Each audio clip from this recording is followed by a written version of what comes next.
You've brought up art several times during this talk, and I just got to give you a shout out. Like, I love the term unmistakable. And anytime you see a Jesse Wolf Hardin piece of art, you're like, you know immediately who it is. So, have you always been an artist, or like, I mean, I just feel like you're constantly drawing and constantly creating.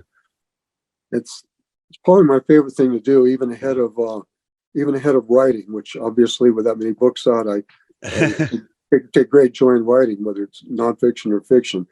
But yeah, if I could only do one thing, and of course I refuse to only do one thing, but it would definitely be to draw. That would be the one thing, apart from just being out in the natural world, living and making my fires and eating. It would be to draw something, to take a material of any kind and to see in it something that it can become, to be led by the material itself, its consistency, the amount of the shapes within the wood, all of these things, to have not just my imagination, but the material itself bring out something which didn't exist before. For me, that's wondrous. And what I try to do with my particular style of artwork is pass that wonder on. So I'm not trying to replicate old fantasy artwork by any means. In fact, I like that it stands out, as you say, it's identifiable. But it's meant to have some of the, not just the seriousness of the magic and the medicine, but rather some of the childishness that comes from being a young person still in a world of where nothing is impossible, where fantasy can be realized, where magic is real and definable and right before you.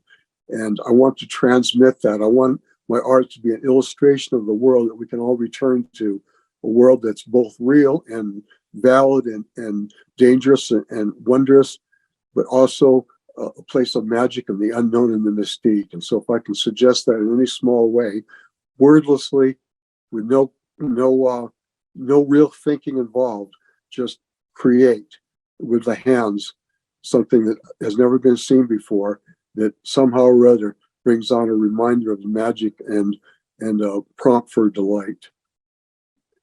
When I was younger, art was my favorite thing, specifically hand drawing, just drawing and all that. And I don't think it's any wonder that once I became, I would say, like, incredibly depressed, I completely stopped, which maybe some people would react differently.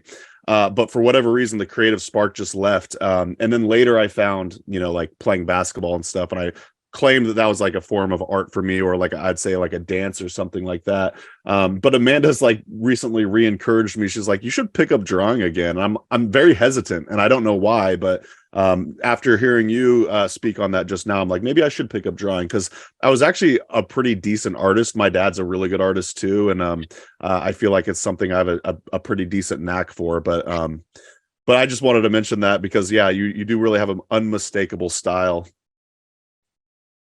Well, I highly encourage that you do it. And one thing about artwork, compared to so much of what you and I do, is that it can't be judged just by, our reach and our effect, how many people we've helped, how many herbalists you've networked through HerbRally.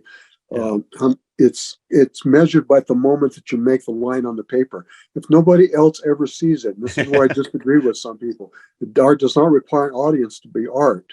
At the moment that you're creating something that did not exist before, that has significance or meaning for you, then it's got a benefit to you. It helps define you. It helps you process things. It's relaxing. It's satisfying. It's exciting. It's plugging you into a part of yourself that you can unleash in so many other ways in your world and in your days. Yeah, I would go so far as to say, let's say I did pick up drawing again, I probably wouldn't be sharing it on the internet. And I sure shit didn't do it for social shares when I was a child. I did it purely for the joy of it. And I just picture, I'm getting goosebumps right now. I'm picturing like just drawing random like shapes and turning that into like a world. And like, yeah, I used to love that stuff. So you're just, that's all it is, taking shapes and creating a world. And then as you're doing that, you're rewarding yourself, you're getting a break, it's blissful.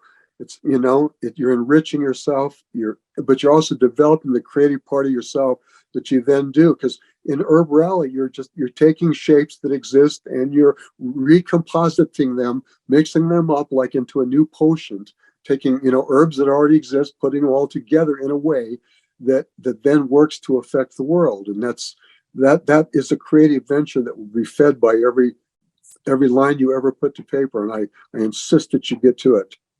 Well, okay. And I think the theme of this talk is the word now. Because I keep having this idea in my head, oh, I'm going to build HerbRally to the point where it helps sustain us, and I'm able to then maybe back off a Then little I'll bit. have time. Yeah, exactly. I just should just fucking do it right now. I need to start drawing. Okay. All right. The word is Dude, now, people. Dude, lightning can hit you tomorrow, man. Don't, if you had a hand to hold, if you had a thought to share, if you had a tree to sit under, if you had a line to draw on the paper, do it. Well, that's how it seems you live your life. You're very open with your love. You're open with your art. You just kind of you live this way, and I really admire that about you.